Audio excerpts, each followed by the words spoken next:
Alright, what's up YouTube? Welcome back guys, welcome back. Today is another scary video. Yes, here. So without further ado, let's get into it, bitches!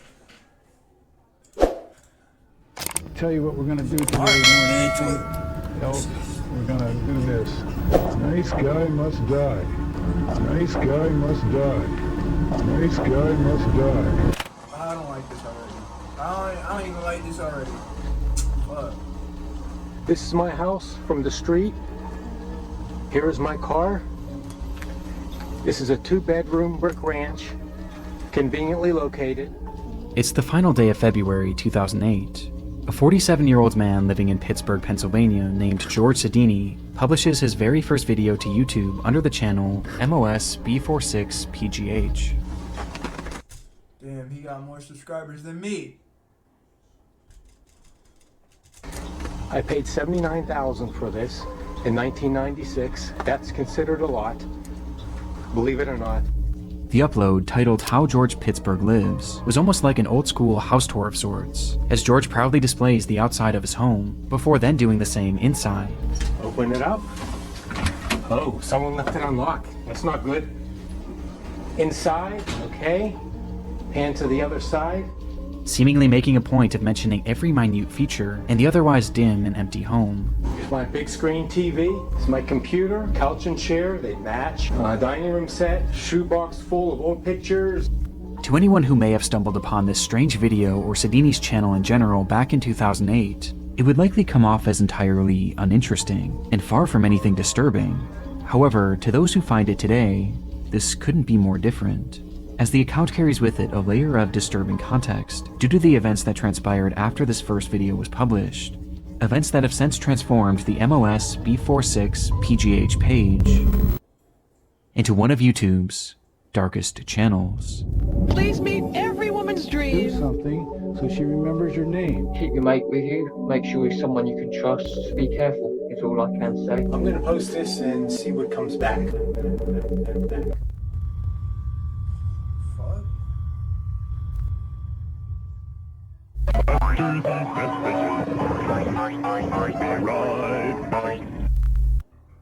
I'm sure most of you guys have heard about the TikTok ban at this point.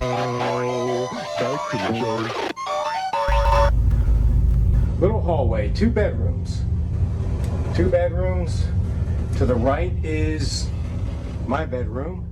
Without any context, it's hard to know what the purpose of George Sedini's first video was, if it even had one at all. The entire thing just felt so random. But within the footage itself was one clue that hints at the fact that George actually had a very specific reason for uploading this, with that clue coming in the form of a book on his coffee table. Okay, come over here. There's some reading material that we're all familiar with. It was called How to Date Young Women for Men Over 35, which was about as creepy as it sounded. My first guest today is a 51-year-old bachelor who says if you're a single woman over 30, you're a dating has-been. Please meet every woman's dream, Don Steele.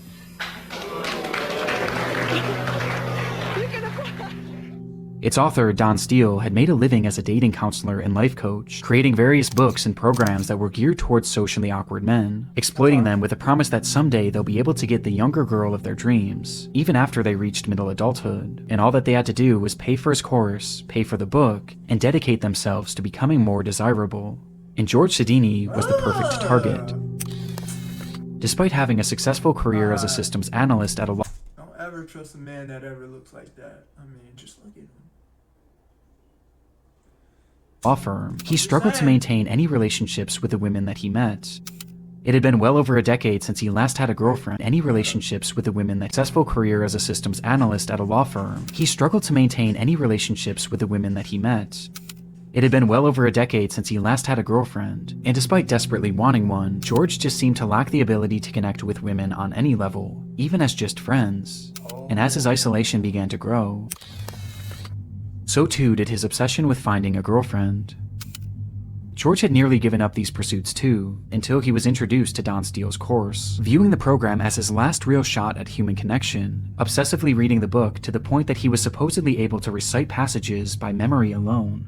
On top of this, he would also attend many of this supposed guru's in-person seminars, with some of his visits even being captured on camera and later posted onto Don Steele's YouTube channel. It used to be down here. It was called a codpiece, and it's gradually over the years moved up here.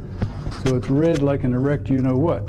And it was in these courses where George was subjected to all sorts of bizarre and unsettling ideology. Turn around here, look at me, and I'm going to tell you what we're going to do today more than anything else. We're going to do this. Nice guy must die. But despite agreeing with this man wholeheartedly and following all of his work, George was still making very little progress, which was evident by the footage of him attending these seminars, as he appears incredibly nervous and kept mainly to himself. And so, recognizing that George had much to improve on, he was given an assignment by one of his instructors. He was told to film a video of his house, so that the instructors and everyone else in the class could see if he was really making himself and his environment desirable enough to any woman who might come over. Okay, couch and chair, they match. The woman will really be impressed. Knowing this, the footage feels so much lonelier, as it was almost like he was trying to sell his way of living as being good enough for a partner that he was really no closer to finding. There's something. Yo, this is low-key kind of sad. Like, on some real shit. This is it's low-key kind of sad. I ain't gonna lie. Something so depressing about it. And this wasn't his only video. Damn. March is here, and so is FanDuel's Dog of the Day, where you can win a share of $1 million in. This has taken a dark-ass turn. Real talk. Real talk. All right, let's get it. Let's go. Let's go. It is easy for me to hide from my emotions for one more day. Take a long drive in the car, listen to some music, daydream, or just do some mundane task around the house that really doesn't need to be done, that's not too important. And there you go, one more day, and one more day turns into one more year. Months later, on June 23rd,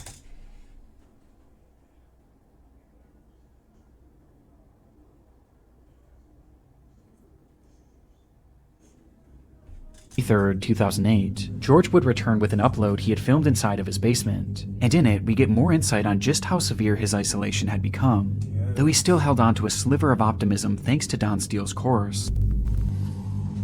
Now, RDS says that I have approximately maybe 15 more years to be successful at this, and when I heard that, I wanted to continue immediately to start moving on this. I didn't realize I had that much time. So what my objective is to be real and to learn to be emotional and to be able to emotionally connect with people. Before he eventually reverts back to talking about his uncanny desire to find a younger woman.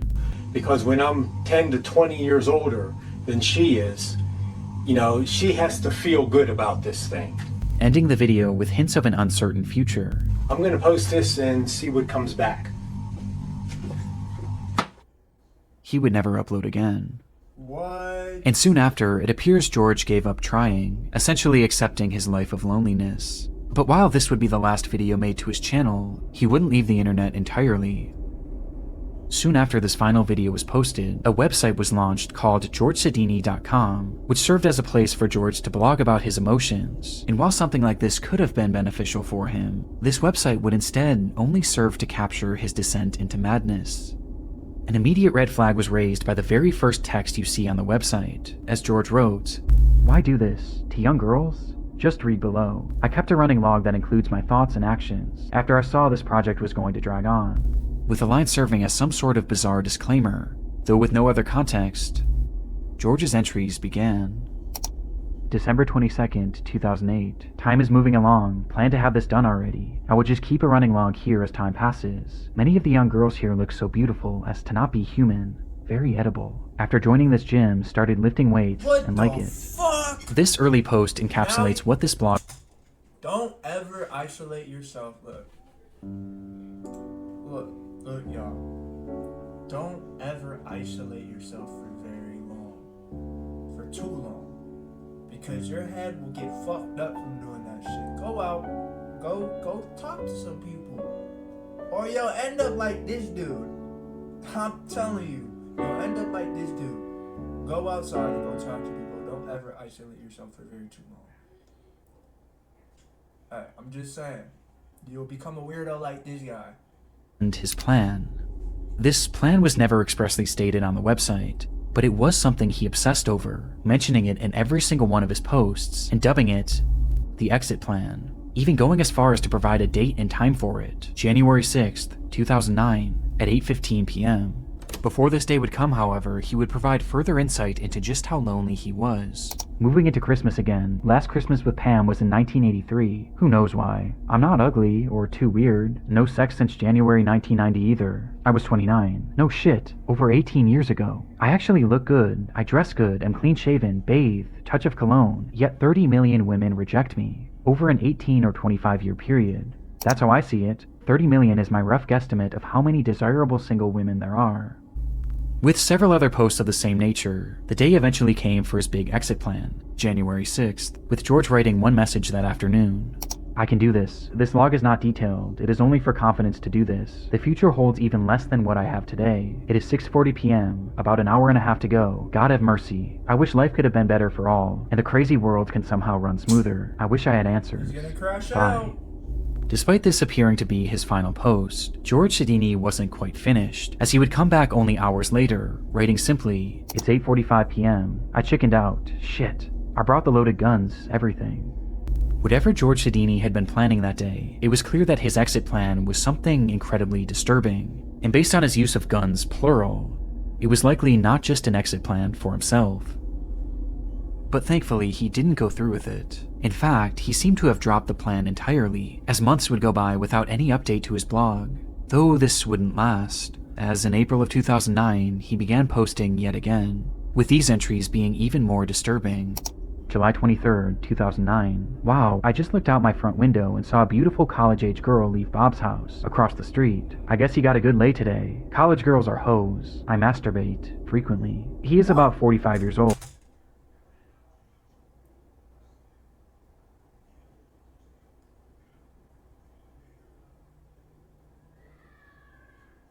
He was long-haired, hot little hottie with a beautiful bod. I masturbate, frequently. The strangest part of this entire website was, according to those he worked with and the neighbors, they all thought George was normal. A little off, sure, but it appeared that these disturbing thoughts and plans were kept solely in his blog, and solely in his mind. But on July 28th, 2009, this would all change. George had boarded a Port Authority bus that day and took a seat, carrying with him some sort of duffel bag, and as the ride commenced, he unzipped the bag and began to fiddle with something inside of it.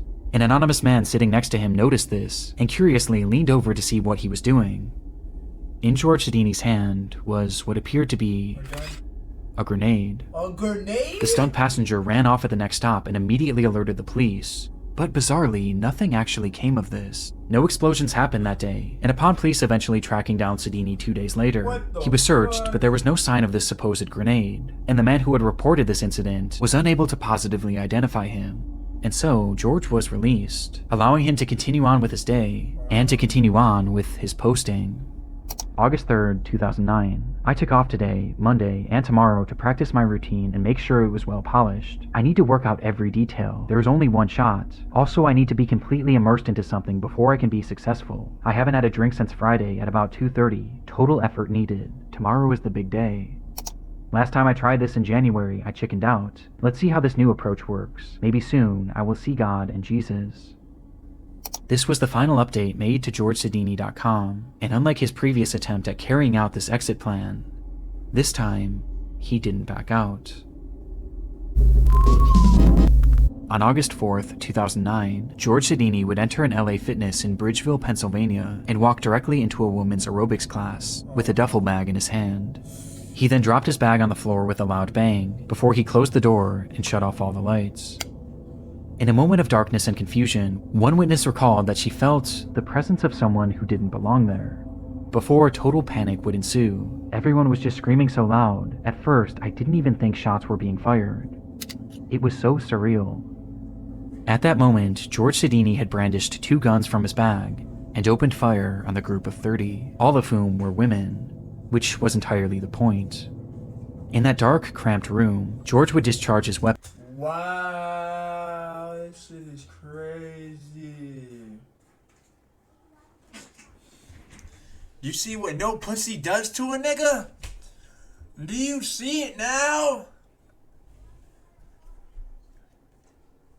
This is what no pussy does to a nigga. I want to crash out and go shoot girls or women at LA Fitness. This is insane. Happened 52 times, striking 12 different women and then himself. Damn. Of the injured, 49-year-old Elizabeth Gannon, 38-year-old Jody Billingsley, and 46-year-old Heidi Overmeyer would tragically lose their lives, while the others were left with permanent injuries, both physical and mental. It wasn't hard to find a motive. George had spelled it out right there in his blog. He desired women so much that his inability to ever gain a real connection with any of them turned his infatuation into pure hatred. And this is how he wanted to make them pay. And the ironic part is that this was all so avoidable, as these plans were heavily implied on his website, which had been publicly available online for roughly an entire year. Yet no one cared enough about him to ever look.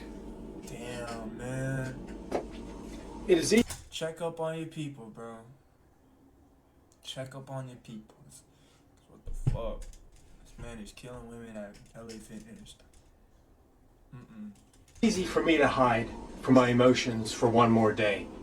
Knowing what we know now, George's channel is highly disturbing, as it shows us a glimpse into a mind on the verge of completely snapping, and a last gasp attempt at achieving normalcy by a person who would go on to become a monster when he didn't get what he wanted. Just everything I need. Well, that about sums it up. Hi guys, I am with Lewis. Starting today, anyone can monetize with ads. As part of the all-new Beehive ad network, thousands Having a little drink. Mark Williams always dreamed of being a YouTuber. He had grown up watching parkour content on the site, becoming attached to both its many talented creators and the hobby itself, eventually becoming so inspired by it that he launched his own channel in 2019, at the age of just 15, with Mark hoping that someday this channel would make that dream of his come true.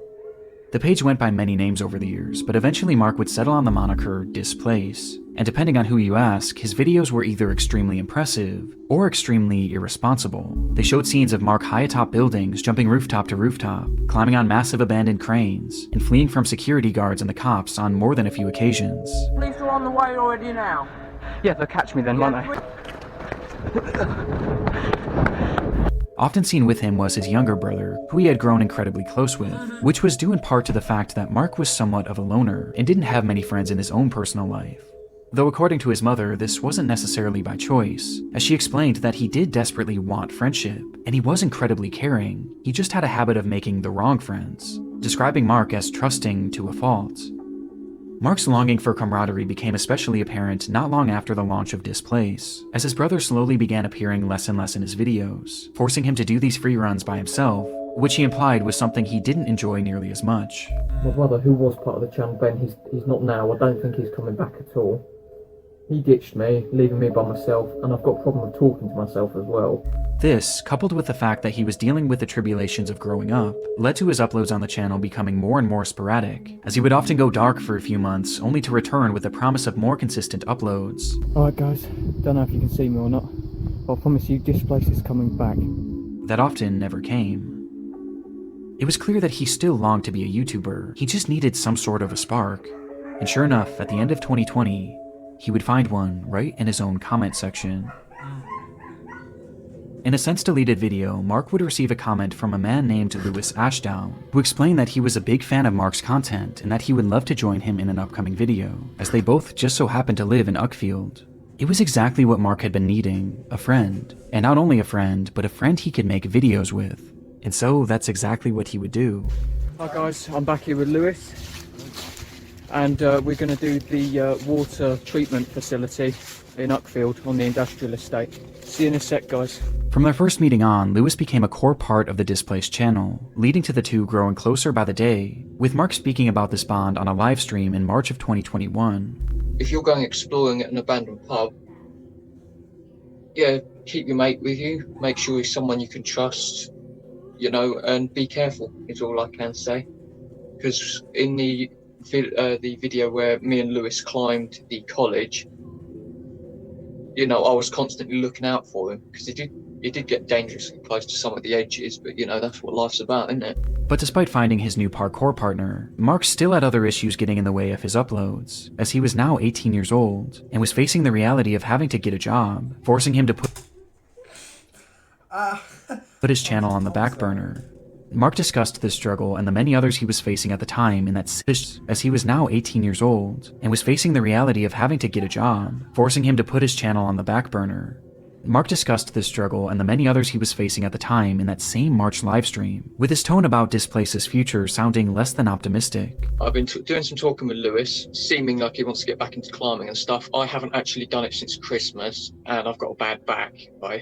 It's been getting worse and worse lately. Don't know why. I need to go to the hospital and have myself checked out. I am not sure where my channel is going to go. I don't know if I'm going to keep doing these videos. I don't know if I'm going to be doing different videos, or whether I'm going to stop completely. But unlike other times when he had gotten down on his channel, this time he wasn't alone, and his friend Lewis was there to have his back, as he pushed Mark to continue his work, even showing up in the comments of this livestream under the name Moral Unknown, where he went as far as to offer up a potential location that they could film their next video in order to get Mark re-inspired. We'll do Buxted Hotel first video back? And sure enough, just days later, the two would arrive at Buxted Hotel to begin filming yet another video. Hi guys, I am with Lewis. Just having a little drink. This would be their last on the Displaced channel, as not even 2 months after it was uploaded, both Mark Williams and Lewis Ashdown would vanish without a trace. It was the waning hours of Saturday, May 29th, 2021. Mark met Lewis at the Maresfield Recreation Ground to have a few drinks and discuss their next potential video. Though once there, it was the drinks that took priority, and very quickly Mark had become intoxicated, leading to him calling his house to tell his aunt, who he had been living with, that he would be heading back now. On the call, his aunt could tell that he was drunk, but Lewis chimed in to assure her not to worry, telling her, "I'll get him home safe," which made his aunt feel slightly better. After all, it was only a short few-minute walk back to the house anyway. Instead, 12 hours would pass, and Mark still hadn't made it back, while Lewis himself also failed to arrive home. At some point during their short walk back, both boys had disappeared. They were reported as missing the very next morning, and the area they were last in was combed thoroughly, though very little was uncovered. Around them had been large pockets of forest and murky bodies of water, leading to some questioning if perhaps the boys had gotten lost, or even had fallen into the water. Though regardless of the theories, as a full 24 hours passed, many began to fear the worst, until something strange happened. Reports began pouring in from witnesses claiming to have seen Lewis. Some thought they saw him leaving a local pub the morning after he supposedly had gone missing, while others had seen him at a local movie theater, seemingly completely unaware that the whole town was looking for him. These sightings introduced the possibility that the boys were perhaps runaways, causing several pleas to be made throughout the press, begging them to come back home. But it would be the police who would find Lewis first, tracking him down at his friend named Liam Hansen's house. There, the cops fired off a barrage of questions, as they not only tried to get answers as to where the boys had been, but more importantly now, they needed to know where Mark was. Throughout all the sightings, it was only ever Lewis that had been spotted, and even now, after searching this friend's home, Mark wasn't there either. So where had Mark Williams gone? Well, Lewis himself offered very little, outright refusing to speak on the boys' whereabouts. But his friend Liam wasn't so quiet, as when he was questioned separately, he claimed to know exactly what had happened on the night of May 29th, 2021, the day in which both boys had disappeared. And he knew because Lewis had told him. According to the boy, the night that Lewis and Mark had met at the park, Lewis poured a cocktail for his friend, and then another, each one stronger than the last, causing Mark to become drunk almost immediately. Realizing he was drinking too much, Mark told Lewis that he had enough, but Lewis persisted, outright demanding that he keep drinking, leading to Mark begging Lewis to let him stop. At one point, Mark's pleas finally caused Lewis to back off, as the boy instead agreed to make him a non-alcoholic drink, only for him to fill the cup with even more liquor when Mark wasn't looking. He set him up. By 11:30, Mark could barely stand, He set this dude up. Alright, let's go. Prompting him to make that phone call to his aunt, letting her know that he would be back soon. Meanwhile, Lewis had been so preoccupied with getting his friend drunk that he was still fairly sober at this point, and in his sober state, he promised Mark's aunt that he would get him home safe. Seconds after that phone call ended, Mark hunched over to vomit. which is precisely when Lewis pulled a large kitchen knife from his pocket and plunged it directly into Mark's back.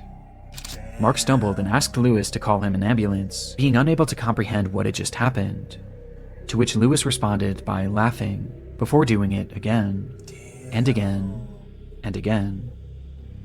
This is what Lewis had told Liam in the days after the alleged attack, but as Liam recounted the story to the police, he made it clear that this wasn't just a tall tale, as he had actually seen it for himself.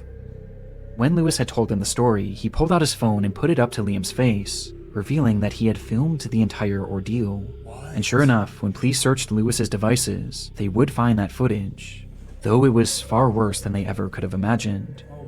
On Lewis Ashdown's cell phone were 7 total videos depicting the attack, with the footage spanning nearly an hour in total, during which Mark had been stabbed 107 times, on top of having a number of other sadistic... Oh, and he filmed it, and he filmed that shit. That is crazy. Why? ...things done to him. And all the while, it was said that Lewis was giggling manically. When asked about what he had seen in those recordings, Liam provided further detail on just how awful the attack was, recounting that he ripped Mark's eyes out. Proper psychotic stuff. I was going into shock. I was shocked how he came out with it. I wanted to run and tell someone.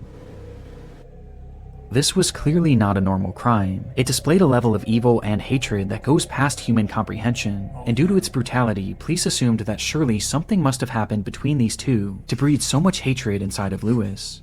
But according to Lewis, this wasn't actually the case. Instead, he stated that he had simply found Mark to be annoying, and that he had been wanting to kill him for some time because of this, and had just been waiting for the right moment. Plus, he always wanted to know what it was like to kill someone. And that was it. That was it. Trust nobody, yo. Trust nobody. 'Cause what the fuck? He just wanted to know what it felt like to kill somebody? His entire motive. That's Manny. Lewis Ashdown would be arrested the day he was found and later sentenced to life in prison. He looks manic. Look at the eyes. Oh no. With parole eligibility in 25 years, while Mark's body was found dumped in a nearby body of water and eventually given a proper burial. Damn. That is devastating. Hi guys, I'm back here with Lewis, and we're going to do the water treatment facility. With this context, Mark's channel is utterly devastating. All he wanted was a friend to film videos with, but sure enough, as his mother had warned, he was trusting to a fault. If you're going exploring at an abandoned pub, yeah, keep your mate with you, make sure he's someone you can trust, you know, and be careful. Which brings us to a disturbing revelation. Just months before he would kill Mark, Lewis was the one that encouraged him to get back out there and film with him, and based on his testimony that he had been wanting to kill Mark for a long time, it makes it very clear that he was doing this not to be a good friend, but to get Mark alone in an isolated spot, so that he could carry out his plan. And adding more weight to this theory, when they visited the Buxted Hotel, which Lewis himself had suggested during the livestream, Mark was uncharacteristically drunk. Hi guys, I am with Lewis. Having a little drink. Okay, so we'll smash this after we smash these. Which was never really part of his channel before that upload. And Lewis was uncharacteristically nervous. We're going to do a couple more bangers. Can't tell you what they are in case anyone's watching that shouldn't be watching. Who's watching? Well, no, I mean watching the videos. Because yeah, I know that the police do watch my channel sometimes. Paranoid even of being caught by the cops, despite being totally unfazed in previous videos, where in some— Yo, that was your evidence right there. Talking about who's watching. Yo, I'd have peeped that. I'm like, bro, fuck you. Oh, nah, man. Fuck no. Fuck no. You can see the signs are right there, bro. People are just... Damn, people are weird, bro. People are weird. People are crazy. Don't trust nobody. He was literally being chased by security guards. And coincidentally, by the end of this video, we get an indication as to why Lewis was so nervous.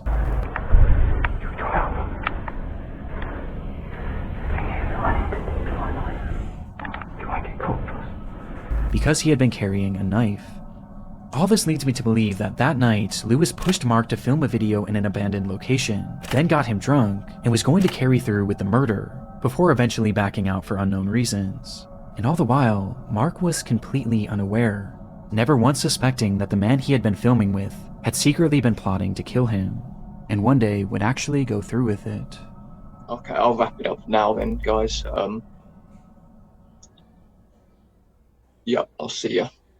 Are you a lonely man with nothing going on? Why not learn how to code? DevSlopes is the only coding academy out there that teaches you how to earn income. I think I'm gonna try and stay on this side and go across. Well, this should be quite amusing. Enjoy!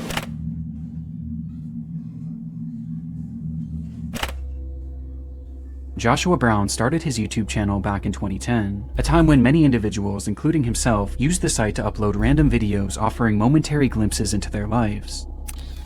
Joshua was in his mid-30s at the time and had recently finished serving in the Navy, before eventually settling down in Canton, Ohio, where he focused on his many passions. He loved driving, he loved technology, and he loved a little bit of danger.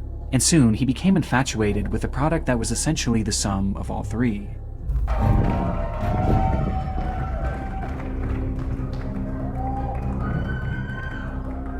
For Joshua, these electric vehicles were a technological marvel and the future of the automotive industry, and he dreamed of one day having one, with that dream eventually coming true in 2015 when he would purchase his very own Tesla Model S that would eventually become his life and his YouTube channel's primary focus.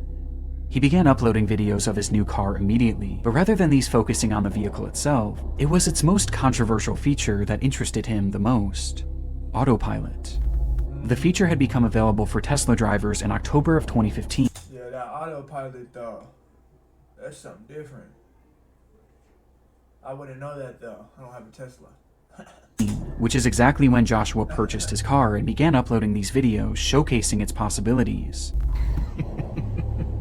It takes all the stress out of it. Get to your destination slightly slower, but hey, at least now you don't have to worry about anything. It's just let it go. He wanted to essentially be a pioneer, providing an overview of what self-driving was really all about, breaking down the specifics and showcasing a variety of unique situations that you might find yourself in if you were to use this driving mode yourself. This section in here is going to be very, very difficult for the car to handle. We're filming this just so that you can see scenarios where the car does not do well, so that you've got something to judge off of it when you're... Oh, so the car doesn't do well. Oh no. That is not a good sign. No.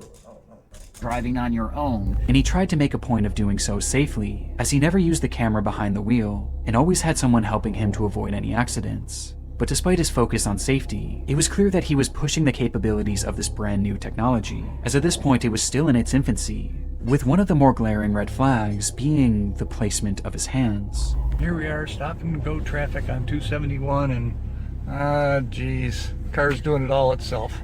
When Joshua was shown driving, he hardly ever had his hands on the wheel, as he said he wanted to get the true experience of self-driving. This was something that Tesla had actually adamantly advised against, and even had visual and audible warnings if it detected that your hands were off the steering wheel. But Joshua seemed to find a workaround, as he instead used his legs to avoid tripping the sensor, while keeping his hands close by, ready to grab the wheel in case of an emergency. How I actually do it is so that it is really actually hands-free, is I keep my knees up, because the tack works pretty good, but I can still get my foot down to a brake, and just keep it like this, because you can react so quickly. It was clear that Joshua truly believed that this car that was driving him was safe, and this belief was only strengthened on April 5th of 2016. That day, Joshua had been driving his car on the interstate when a large truck suddenly merged into his lane, with its driver not even seeing his car. And before Joshua could even react, the autopilot kicked in and veered out of the way, avoiding what would have been a certain collision. Amazed by the event, Joshua would upload dashcam footage of the close call to his YouTube channel, where he praised the vehicle's response. "Tessie did great. Excellent job, Elon." This video would immediately go viral, exploding to over 4 million views between the two versions that Joshua had posted. But while the response to this video was overwhelming, especially for a channel that was accustomed to getting just a few hundred views, there was one response in particular that impacted Joshua the most. As Tesla's owner, Elon Musk, would repost the video on Twitter. Stunned by the tweet, Joshua would later state, "For something to catch Elon Musk's eye, I can die and go to heaven now." He had... What the fuck is going on? You got like some type of weird obsession with him now? Bro, what? These stories, bro, they're wild. They're wild. That's all I gotta say. No way of knowing then, but this would not be the last time that Elon Musk would tweet about him, though his next feature would be under much different circumstances. Oh my goodness. I think I know where this is going. It happened just 1 month after Joshua Brown's video had gone viral. He was driving on Highway 27 on a clear sunny day at approximately 4 p.m. With open road ahead, Joshua turned on his trusted autopilot, and it stayed in autopilot mode for over half an hour, as at this point his trust in the car was higher than ever, causing Joshua to seemingly lose focus on the road, as he was quickly coming up on an intersection where a massive 18-wheeler had been turning left, blocking Joshua's entire lane.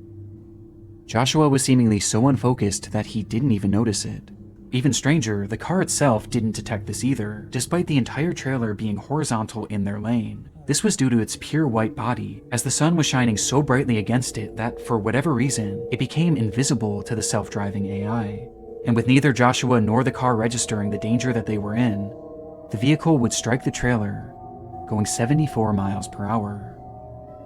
There were no attempts by Joshua to even move the steering wheel, and the brakes hadn't so much as been tapped. The collision happened at full speed, and it happened so fast that the car drove straight through underneath, shearing the entire top of the vehicle off, and continuing driving full speed down the road, before it would eventually crash to a halt. When the driver of the truck rushed over to see the damage, Joshua Brown was already dead, and the truck driver could hear nothing but the sound of Harry Potter.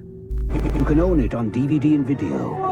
The adventure is... That is creepy as fuck! Yo, that is actually weird, bro. That is Harry Potter? Out of everything you just hear, oh my... Ew! Harry Potter? Bigger.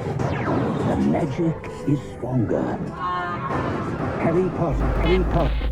Discovered in Joshua Brown's car was a DVD player, which many believe Joshua had used to watch Harry Potter while on that drive, thus explaining why he never reacted to the impending collision. Now this is something that has been disputed by his family, and ultimately it doesn't seem to have been fully proven or disproven. But in the end, the fault of the accident was placed mainly on the driver of the truck, who had made that... And this happened nearly 10 years ago. 9 years. 2016? That's insane. That's... wow. left turn, and Joshua Brown, who had failed to pay attention to the road, as it was revealed that during his 37-minute drive, he only had his hands on the wheel for just 25 total seconds. Joshua Brown always wanted to be part of the innovation of Tesla's autopilot, and in doing so, he wrote himself into the history books as being the first person to ever perish in a self-driving accident. And while this is no doubt a tragedy, his death has led to numerous safety improvements and a better understanding of the self-driving technology that he had given his life to study.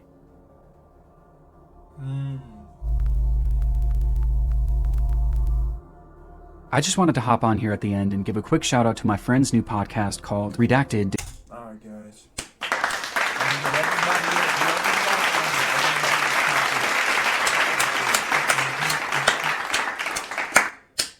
Clap that shit up, man. If you guys did enjoy that video, like I said, clap it up. Everybody, woo! If you stayed that long, congrats. I should have gave you some snacks or something to munch on, but in the next video, y'all, don't forget to like, subscribe, or I'm gonna come at your house at night. No, I'm gonna come all over your house. All right, I'm done, y'all. All right, let's get it. All right, we're gonna probably edit this one out, but don't forget to like, subscribe.